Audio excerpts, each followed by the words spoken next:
नमस्कार, स्वागत है आपका फेडरल देश में। मैं हूं नीलू व्यास। पंजाब के खनौरी और शंभू बॉर्डर पर जो कल रात को हुआ, शायद किसानों को भी उसकी उम्मीद नहीं थी। उनको बातचीत के लिए बुलाया गया, लेकिन साथ ही साथ एक ऐसा गंदा और घिनौना प्लान जहां पर उनके ऊपर लाठी बरसाई गई, उसके बाद बुलडोजर चलाए गए, जो सीमेंटेड बैरिकेड्स थे वो उनको हटाया गया। और इतने महीनों से, लगभग 1 साल से ज्यादा हो गए, शंभू और खनौरी बॉर्डर पर जो एक शांतिपूर्वक ढंग से किसान अपनी मांगों को रख रहे थे, उस प्रोटेस्ट को सरकार ने जबरन यानी कि जबरदस्ती उसको खत्म करवा दिया। अब उसके बाद आज ये मसला काफी बड़े पैमाने पर संसद में भी उठा। और जो पंजाब के एमपीज थे उन्होंने उठाया इस मसले को। उन्होंने ये भी, पंजाब के जो कांग्रेस के एमपीज थे उनका ये कहना था कि केंद्र सरकार और भगवंत मान की जो सरकार है पंजाब में, वो दोनों मिलकर किसानों के साथ एक षड्यंत्र रचने की कोशिश कर रहे हैं। आखिर इस घिनौने खेल का, वो भी किसानों के प्रति एक इतना घिनौना खेल, इससे किसको फायदा होता है, क्या फायदा होता है, या फिर वाकई में बड़ा कुछ एक और राजनीतिक बड़ा प्लान है जिस जो जो किसी और चीज के ऊपर इशारा करता है। आज इसी को लेकर हम चर्चा करेंगे। हमारे साथ दो वरिष्ठ मेहमान जुड़े हुए हैं और उनसे मैं आपका परिचय करवाती हूँ। जगदीप सिंह सिंधु, वरिष्ठ पत्रकार, पॉलिटिकल कमेंटेटर हमारे साथ हैं। और गुरप्रीत सिंह सांगा, जो कि बड़े किसान नेता हैं, किसानों के आंदोलन से लगातार जुड़े रहे हैं और पहले कॉर्पोरेट सेक्टर में भी थे। गुरप्रीत, आपका भी स्वागत है। Thank you so much for joining. और मैं जगदीप से जी आज की चर्चा शुरू करती हूँ कि जगदीप जी, कल कल रात को क्या हुआ, क्या इसकी भनक क्या किसानों को थी, और क्या ये बड़ा किसानों के साथ एक धोखा किया है भगवंत मान और केंद्र सरकार ने? नीलू जी, कल किसानों के वार्तालाप की एक अगली श्रृंखला चंडीगढ़ में होनी थी। लेकिन परसों से और कल सुबह संगरूर जिला में पुलिस लाइन के आसपास और पुलिस के वहां बल की एकत्रता होनी शुरू हुई, और इसी प्रकार पटियाला में आसपास के जिलों के पुलिस मुख्यालयों से जो अतिरिक्त पुलिस बल था उसको तलब किया गया। जो वो वहां इकट्ठे हो रहे थे, वो मोबिलाइजेशन हो रही थी। तो कुछ लोगों को इस चीज का अंदेशा था कि आखिर ये क्या होने जा रहा है, ऐसा क्या, ऐसी स्थिति प्रदेश में बन रही है। इसी की भनक और इसकी कुछ सूचनाएं किसान जो कार्यकर्ता हैं, किसान समर्थक हैं और किसान नेता तक पहुंची। और जब कल दिन में जब वार्तालाप शुरू हुई तो उस वक्त किसान नेताओं ने वहां डेलीगेट से पूछा कि क्या ऐसा कोई अ, योजना है सरकार के द्वारा। तो उसमें पंजाब के मंत्रियों से विशेष तौर पे जो उस वक्त वहां उपस्थित थे उनसे पूछा गया, लेकिन वो बड़े पोलाइटली, बड़े विनम्रता से ऐसा कह दिया गया कि उसका उद्देश्य कुछ और है, अन्यथा मत लें, और ऐसा कोई योजना नहीं है। तो इसलिए थोड़ा किसान नेता आश्वस्त रहे कि शायद उनकी आशंका जो है वो गलत हो सकती है। लेकिन जब ये वार्ता हुई और वार्ता के बाद जब किसान जितने भी नेता थे, उनके प्रतिनिधि वहां से जब वापस निकल रहे थे, अपने गंतव्य की तरफ बढ़ रहे थे, और जैसे ही चंडीगढ़ की सीमा से वो बाहर निकले, पंजाब की सीमा में दाखिल हुए, तो उन पे पुलिस की कार्रवाई हुई और उनको वहां पुलिस ने घेर के और उनको अरेस्ट कर लिया। इसी दौर में, ये शाम के कुछ 5, 5:30 बजे की घटना है, और इसी दौर में पंजाब के जो सशस्त्र बल थे, पुलिस बल, उनकी मोबिलाइजेशन बॉर्डर्स की तरफ होने लगी, और 6, 6:30 बजे के करीब वो बॉर्डर पे पहुंच गए। खनौरी बॉर्डर और शंभू बॉर्डर पे काफी भारी मात्रा में पुलिस शस्त्र बल पहुंच गया, और उन्होंने जाके किसानों से वहां कहा कि आपके नेताओं को हिरासत में ले लिया गया है, और आप भी अब मोर्चा के इस स्थान को खाली कर दीजिए, क्योंकि उनको आदेश है कि इस किसी भी हालत में बिना किसी क्षति के इस स्थान को खाली करवाया जाना है, और वो उसको खाली करवा के रहेंगे। किसानों में जब थोड़ा प्रतिरोध हुआ तो उन्होंने बताया कि हमारे पास सशस्त्र बल की काफी संख्या है और आपकी संख्या बहुत कम है, इसलिए आप प्रतिरोध ना करें, विरोध ना करें और सहयोग करें पुलिस के साथ। और ये कहा जा सकता है कि किसानों ने स्थिति को समझते हुए जब ये जान लिया कि इस प्रकार का एक योजना, एक कार्यक्रम हो गया है उनके साथ, तो उन्होंने भी बिना किसी प्रतिरोध के, और जिस प्रकार से वो शांतिपूर्वक आंदोलन इतने महीनों से कर रहे थे, उसी तरीके से शांति से उन्होंने बिना किसी टकराव की स्थिति को उत्पन्न किए उसको रास्ता दिया और पुलिस से सहयोग किया। लेकिन पुलिस ने उनसे जो वायदा किया था कि उनको रात को बसों में बैठा के कहीं छोड़ दिया जाएगा, उनमें से बहुत से लोगों को अब पता लग रहा है कि अब स्वर्ण सिंह पंदेर के साथ 100 से ज्यादा किसान जो लोग हैं उनको पटियाला की जेल में बंद किया गया है। और जो किसान नेता जगजीत सिंह डल्लेवाल हैं, उनको रात को जालंधर शिफ्ट किया गया था। अब जालंधर के जिस हॉस्पिटल में शिफ्ट किया गया था, वहां से उनको पीडब्ल्यूडी रेस्ट हाउस में शिफ्ट कर दिया गया है। और इस प्रकार से ये सारे घटनाक्रम हुआ है। और इसमें कहा यह जा नहीं रहा है जो देखिए, इस किसानों सब ने। पे देखिए, सबसे बड़ी बात यह है कि जब इतने सारे किसानों को हिरासत में लिया गया है, कुछ को जेल में बंद कर दिया गया है, उनके ऊपर जो सीमेंटेड पोर्शन से वहां पर बुलडोजर चलाया गया है, तो ये तो सरकार को भी पता था कि अगर वो सरकार का ऐसा एक्शन होगा तो सरकार की इसको लेकर आलोचना बहुत होगी। लेकिन सरकार ने किस मंशे से ये काम किया? सरकार का आखिर सरकार को क्या सरकार का कौन सा हित यहाँ पर सिद्ध होता है?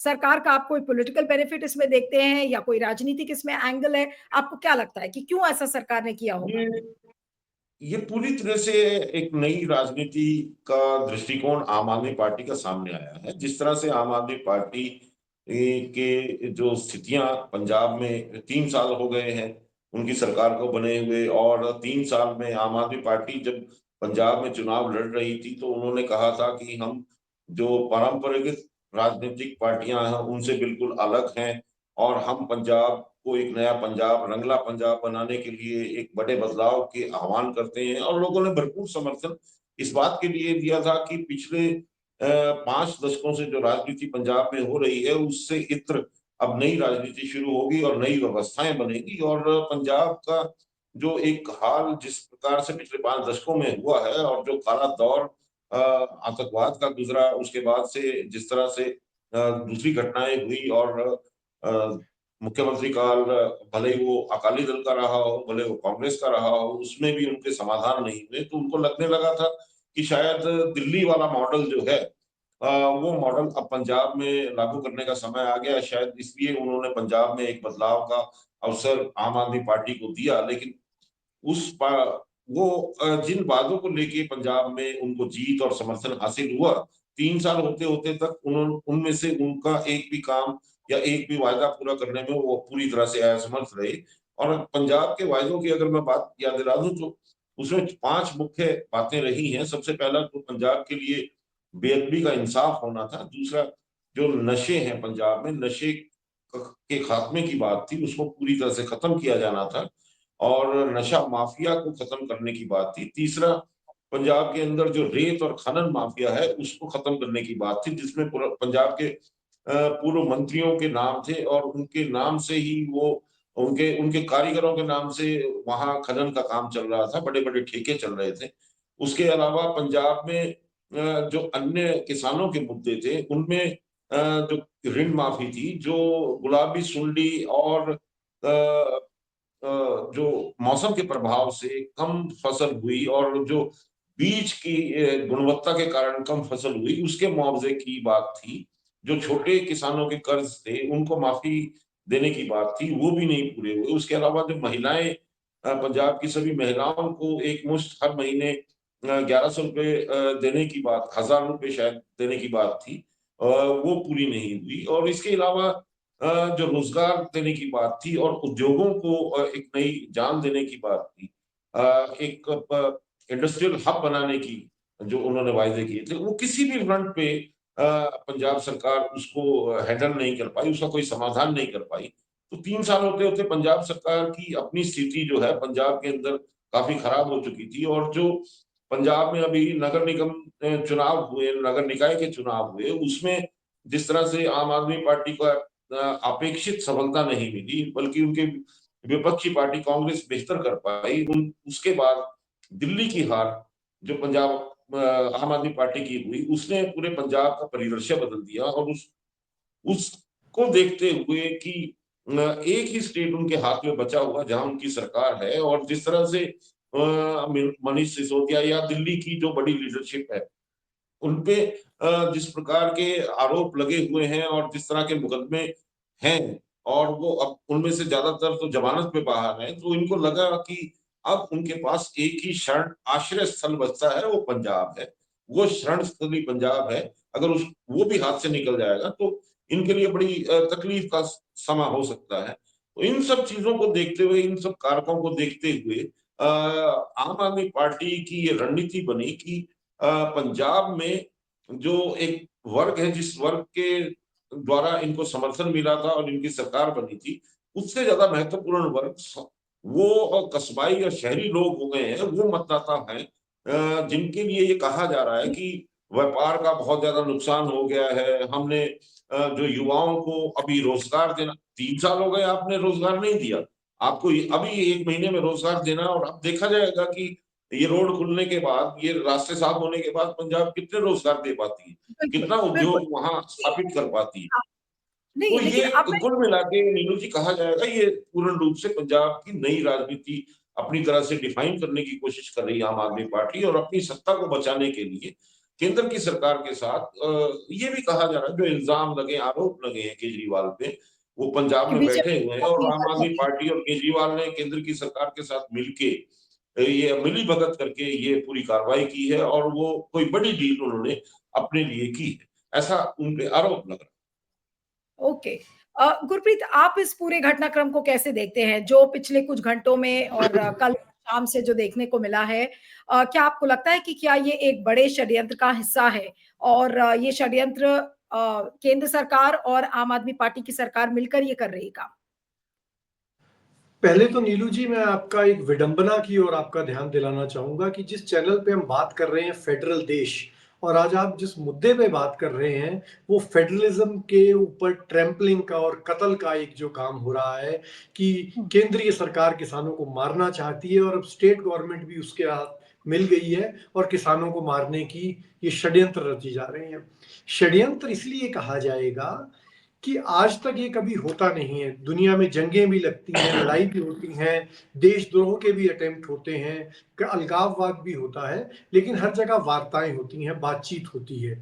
लेकिन ऐसा कभी नहीं हुआ है कि जो वार्ताकार होते हैं, इंटरलोक्यूटर्स होते हैं, जिनसे बातचीत चल रही होती है, जो राजदूत होते हैं, उनको कभी बातचीत के लिए बुलाकर, वर्ल्ड वॉर के दौरान तक भी ऐसा नहीं किया गया था कि आप किसी को बातचीत के लिए बुलाएं और उनके नुमाइंदों को आप गिरफ्तार कर लें, जो कि कल किया गया है। अब सुनने में आया, मेरे को एग्जैक्टली तारीख नहीं है, पर शायद 1931 में अंग्रेजों ने एक बार गांधी जी के साथ ऐसा किया था कि वार्ता के लिए बुलाया और गांधी जी को अरेस्ट कर लिया था, और उसके बाद द रेस्ट इज हिस्ट्री कि उसके बाद अंग्रेजों के झाग आ गए थे और वो उनकी वो सारी कहानी मुड़ गई थी। यही कल कुछ हमारे साथ हुआ है। सिंधु साहब ने आपको उसका क्रोनोलॉजी बता दी कि कैसे उनके साथ किया गया, और आंदोलन को तोड़ने के लिए उनका जो एक मेन उद्देश्य है वो यही है कि जो लुधियाना की, अब लुधियाना वेस्ट है शायद, उस कॉन्स्टिट्यूएंसी के लिए जो एक बाई इलेक्शन आने वाला है, वे एक राज्यसभा सांसद हैं उनके, संजीव अरोड़ा जी, वो उनको राज्यसभा छुड़वाकर उनको एक एमएलए का चुनाव लड़वाना चाहते हैं। और वो जो सीट है वो एक शहरी बहुल सीट और एक इंडस्ट्रियल बहुल सीट है, जहाँ पे कि प्रवासी मजदूर बहुत ज्यादा काम करते हैं। तो उन इंडस्ट्रियलिस्ट के ही चंदे से सरकारें चलती हैं, तो वो चंदा प्लस वोट और अपने एक आदमी को एमएलए बनाकर उसकी राज्यसभा छुड़वाकर, ये पंजाब के हलकों में आम चर्चा है कि केजरीवाल अब एक एमएलए भी नहीं है। ध्यान रखने वाली बात है कि वो दिल्ली से एमएलए का भी चुनाव हार गए हैं। उनके पास कोई एक ऐसी, वो एक क्लोक, एक तरह का एक बुलेट प्रूफ अपने ऊपर एक आवरण धारण करना चाहते हैं जिससे कि वो कुछ कुछ बच सके। तो एक वो राज्यसभा सांसद बनने की दिशा में एक कदम है कि संजीव अरोड़ा, जो कि 1 साल में बहुत अच्छा काम कर रहे थे एज अ राज्यसभा सांसद, एकमात्र आपके सांसद पंजाब से जो कुछ पंजाब के हकों के लिए बोल रहे थे, उनको एमएलए बनाने के लिए ये सारा जोर लगाया। और आज कई पॉलिटिकल हलकों में ये चर्चा हो रही है कि आप आग के साथ खेल रही है कि इसको अर्बन वर्सेस रूरल डिवाइड कर रही है कि देखो गांव वालों ने कैसे पंजाब का नुकसान किया गया है, देखो ये किसान कैसे लोगों की नौकरियां खा रहे हैं। तो ये एक छोटा गोल देखते हुए 3 महीने में, 1-2 महीने में जो इलेक्शन होने वाला है और उससे आने वाला जो एक अरविंद केजरीवाल का जो गेन है, आप नोट कीजिए, आपने षड्यंत्र की बात की। षड्यंत्र एक होता है कोल्ड ब्लडेड मर्डर, एक होता है षड्यंत्र के तहत। षड्यंत्र की आहट पहले से हो जाती है। आप देखिए 3 महीने पहले से केंद्र सरकार के कहने पर जो एक साधारण सड़क रोकने का केस था कि मोदी एक पंजाब के इलेक्शन के टाइम पंजाब में आए थे, किसानों ने उनका रास्ता रोका, 1.5 किलोमीटर दूर किसानों को रोक लिया गया और किसानों पर केस दर्ज हुआ सड़क अवरोध का, यातायात अवरोध का। अब भगवंत मान सरकार ने, उन्होंने कहा कि नहीं, ये इसके ऊपर अटेम्प्ट टू मर्डर, इरादा एक कत्ल का केस, अटेम्प्ट टू मर्डर, जान से मारने का। तो अब आप सोचिए कितना ड्रैकोनियन उनके ऊपर केस लगा दिया भगवंत मान सरकार ने। अब फिर एसकेएम ने बीच में अपनी पंजाब के कुछ मांगों के लिए जब जाने की कोशिश की भगवंत मान से मिलने से, तो एक प्री प्लान्ड एक मुहिम के तहत जान के नेताओं को उकसाया गया, उन्हें उस मीटिंग में जलील किया गया और थोड़ी सी उनकी तरफ से, जब उनकी तरफ से रोष प्रकट हुआ तो कहा जाओ जो कुछ कर लो, मैं पंजाब का मुख्यमंत्री हूं, मैं नहीं। और उस दिन पंजाब के लीडर्स को, उग्राहा साहब को, राजेवाल साहब को, सीनियर नेताओं को और 300 ट्रैक्टर्स को भी उठाया गया। तो यह सब एक अंदाजा देता है हमें, एक दिशा दिखाता है कि ये तैयारी जो शुरू से कहते आ रहे थे, भगवंत मान खुद ऑन रिकॉर्ड है, मेरी अमित शाह से अच्छी दोस्ती है, मेरा एक टेंगो है। अमित शाह हिमसेल्फ सेज कि आम आदमी पार्टी कुछ भी कर रही होगी, एक मान साहब को मैं कह के करवा लूंगा, अब वो चाहे उसको कुछ भी किसी भी परिप्रेक्ष्य में कहते हो। तो उसी के चक्कर के चलते आज ये जो भगवंत मान ने किया है, ये धोखा है, ये एक पीछे खंजर मारने वाली बात है, विश्वासघात है। और अब जो शाम तक हम स्टेटस सुन रहे हैं और ये जो धारा लगी है, आज सुबह से कंफ्यूजन की जा रही थी कि उनको डिटेन किया गया है या अरेस्ट किया गया है। दोपहर को सिद्धू साहब ने क्लियर किया कि उनको जेल कारागार में रखा गया है, तो अरेस्टेड है। सेकंड, उनके ऊपर जो धारा लगाई गई है 170 बीएनएसएस की, उसके अंदर अरेस्ट का प्रावधान है सीधा ही, और जिसके अंदर आपको जुडिशियल ऑर्डर भी नहीं चाहिए, वारंट भी नहीं चाहिए। ये नई ड्रैकोनियन धाराएं जो बीएनएसएस में आई हैं, वो एक अलग डिबेट है कि नए कानून कितने कठोर हैं। उस कानून के तहत इनको गिरफ्तार किया है। कोई सबूत दिखाने की जरूरत नहीं है, कोई षड्यंत्र प्रूव करने की जरूरत नहीं है कि अगर छोटे से छोटे पुलिस अफसर को अंदेशा भी है कि ये शायद कुछ गलत भी कर दें, तो उनको उठा के अंदर किया जा सकता है। तो उसके तहत इनको अरेस्ट किया है, जेल में है, लेकिन बहुत हौसले में। अभी हमारे साथी मिलके आए थे, अंबाला हरियाणा के कुछ साथी हैं, वहां पर पढ़ेर साहब से मुलाकात हुई है, वे चढ़दी कला में हैं और उन्होंने साफ कह दिया है एक भी किसान अपना ट्रैक्टर या ट्रॉली वापस लेने नहीं आएगा। सरकार में दम है, भगवंत मान में दम है, तो हमारे ट्रैक्टरों ट्रॉलियों को आग लगा दे। ये जो एक एक खून पसीने की कमाई से, एक एक पैसे से जो टेंट बनाए गए थे 50-50 हजार में रहने के लिए, चारों मौसम जहां हमने गुजारे हैं, उनको तोड़ा गया है बेदर्दी से, हमारे स्टेज को तोड़ा गया है। और आज एक वीडियो चल रहा है सोशल मीडिया पे, वहां की पुलिस चौकी वाले पंखे उतार कर अपनी पुलिस चौकी में लगा रहे हैं। तो ये हम हजम नहीं होने देंगे, ये भगवंत मान के पेट से निकालेंगे हम। ये एक एक चीज का हर्जाना भगवंत मान को देना होगा, चाहे वो राजनीति से देगा, चाहे वो पैसे से देगा। और किसान मोर्चा चढ़दी कला में है, एक एक स्थल के ऊपर एक चोट जरूर पहुंची है, आंदोलन अपनी जगह कायम है। कहा कि आंदोलन अपनी जगह कायम है, आपने कहा, लेकिन जगदीप जी, क्या ये सही बात है कि अब ये एक देशव्यापी आंदोलन के रूप में ये उभरेगा? क्योंकि आज बहुत सारे लोग ये कह रहे थे कि अब विरोध प्रदर्शन अब जगह जगह देश में होंगे। तो क्या इसको लेकर कोई प्लान बन गया है किसानों का? और मैं इस पे गुरप्रीत से भी पूछूंगी, लेकिन आपके पास क्या सूचना है जगदीप जी? जी। देखिए, अभी जितने भी किसान संगठन हैं और उनके जो बड़े किसान नेता हैं, उनकी प्रतिक्रिया इसकी निंदा करने की आई है और उन्होंने इस सारे कृत्य की भर्त्सना की है, कड़ी निंदा की है। रही बात आगे आंदोलन करने की जो एक रूपरेखा है, उसके बारे में अभी तक उनकी तरफ से कोई सूचना या जानकारियां नहीं दी गई हैं। लेकिन हाँ, जिस प्रकार से उनके शब्द हैं निंदा में, उन प्रतिक्रियाओं में उनसे आभास ये होता है कि उन सभी बहुत ज्यादा आहत हुए हैं इस कार्रवाई से। भले ही ये केवल पंजाब के किसान रहे हों, लेकिन पूरे देश के किसान वर्ग में इस सारी घटना को लेके एक रोष है और ये रोष दिन प्रतिदिन आगे बढ़ेगा और किसान संगठन जो है उनकी अपनी जो एक योजना है, रणनीति है और उनका जो प्रचार प्रसार है इस घटना के बारे में या उनकी जो समझ है अपने समर्थकों के साथ साझा करने के बाद ही कहा जा सकेगा कि इसकी कितना बड़ा ये प्रारूप लेता है। लेकिन ये निश्चित है कि इस घटना को अनदेखा नहीं किया जा सकता और इसका प्रभाव भी नगण्य नहीं माना जा सकता। आज जिस प्रकार से संसद में पंजाब के जितने भी कांग्रेस के सांसद हैं उनके द्वारा प्रदर्शन किया गया और आने वाले समय में एक बड़ा सवाल और भी उठाया जा रहा है कि अब देश में जो अन्य पार्टियां हैं इंडिया अलायंस में, देखिए राहुल गांधी ने संसद में कहा था कि एमएसपी कानून का प्रावधान इस सरकार को कर देना चाहिए। अगर ये नहीं कर पाती है और इसने अगर नहीं किया इनकी मंशा के तहत, तो हम गारंटी देते हैं कि किसानों को हम इसी संसद में एमएसपी कानून बना के देंगे। अब जब राहुल गांधी किसानों के लिए इतनी प्रतिबद्धता दिखाते हैं, कांग्रेस पार्टी की ये अगर प्रतिबद्धता है, तो आज सवाल ये भी पैदा हो गया है कि जो अन्य राजनीतिक दल हैं, भले ही उसमें शिवसेना हो, उद्धव ठाकरे हो, भले ही वो बंगाल से तृणमूल कांग्रेस हो, भले ही वो बिहार से राष्ट्रीय जनता दल हो, भले ही उत्तर प्रदेश से समाजवादी पार्टी हो या झारखंड से झारखंड जेएमएम हो, झारखंड मुक्ति मोर्चा हो या जो दक्षिणी राज्य है वहां की पार्टियां हो। अब उन वो जो पार्टियां जो कभी दिल्ली के चुनाव में अरविंद केजरीवाल का साथ देने आई थी, उनके मंच से खड़े होके अरविंद केजरीवाल का साथ दे रही थी, आज उनके लिए भी एक बड़ा सवाल सामने खड़ा हो गया है कि अब उनको अपना स्टैंड क्लियर करना होगा कि क्या अब भी वो केजरीवाल के साथ हैं या किसानों के साथ हैं।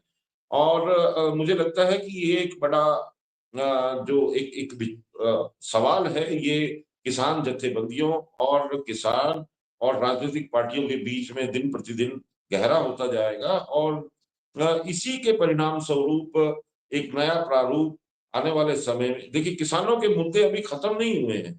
किसानों के मुद्दे और किसानों की समस्याएं ठीक वहीं की वहीं खड़ी हैं। भले ही वो राज्य सरकारों से किसानों की मांगे हों या वो केंद्र सरकार से हों। और आप ये देखिए कि अभी जो केंद्र सरकार के द्वारा पिछले अक्टूबर नवंबर में एक नया नेशनल पॉलिसी लाई गई है ऑन एग्रीकल्चर मार्केटिंग, जो नेशनल ड्राफ्ट पॉलिसी ड्राफ्ट है, उस पे जो संयुक्त किसान मोर्चा राष्ट्रीय स्तर का जो पहले आंदोलन के बाद अपने प्रारूप में आया था, उनका इस पे जबरदस्त विरोध है और उनके द्वारा ये कहा गया था कि ये मुद्दा सबसे बड़ा है क्योंकि उस पॉलिसी ड्राफ्ट के तहत जो केंद्र की सरकार है वो राज्यों के जो कृषि के ऊपर अधिकार है उस पे अंकुश लगाना चाहती है, जिसमें बिल्कुल। बहुत से ऐसे प्रावधान हैं जो पहले के 3 जो कानून थे, कुछ उनमें से अंश लिए गए हैं और ये अंश इस ड्राफ्ट पॉलिसी में है। तो किसानों में और किसान जत्थेबंदियों में उस उन बिंदुओं को लेके बड़ा प्रतिरोध है और उसी के संदर्भ में ये सारा एक आंदोलन को इकट्ठा करने एकता बनाने के लिए प्रयास किए जा रहे थे और शायद ऐसा भी लगता है कि अगर ये एकता बनती है तो एक नया आंदोलन आगे बढ़ सकता था। और हुँ, अब जो स्थितियां हैं, जिस तरह से ये बिल दोनों मोर्चे और जो संयुक्त किसान मोर्चा अलग रहा, तो उसमें जो शक्ति का विभाजन किसानों में अपने स्तर पे हो गया, उसका लाभ अब लगता है कि आम आदमी पार्टी ने उठाया है और इसीलिए उस किसान आंदोलन को इस तरह से बिखरा दिया गया है या इस तरह से इसमें नियंत्रण और अंकुश लगाया गया है। तो ये देखना होगा कि आगे किसान के जो संगठन हैं, वो किस प्रकार से इस सारे घटनाक्रम को देखते हैं, जाँचते हैं या इसको नापते हैं और इसका क्या आकलन करते हैं और किस प्रकार से अपनी रणनीति बनाते हैं। लेकिन हाँ, ठीक ये है। ज़रूर है कि किसानों के मुद्दे हल जब तक नहीं होंगे, ये संघर्ष चलते रहेंगे।